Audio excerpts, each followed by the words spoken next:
Hello po mga kasanay, good morning. Bali, project number 3 po tayo. Dito po tayo. Bali, nag-ano po tayo ngayon dito mga kasanay.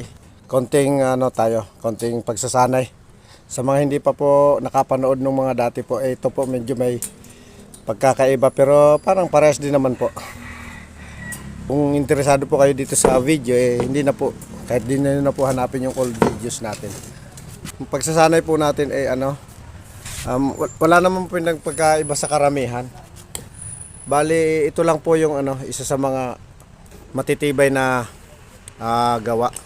Bali, ito po yung aming GB1, girder beam 1 po. Ang space po nito mga kasanay ay apat na 5 cm. Bali po, 5 anilyo po siya. Kasi ang binibilang po ay ito, 1, 2, 3, 4. So bali 5 anilyo po kasi umpisa sa dulo.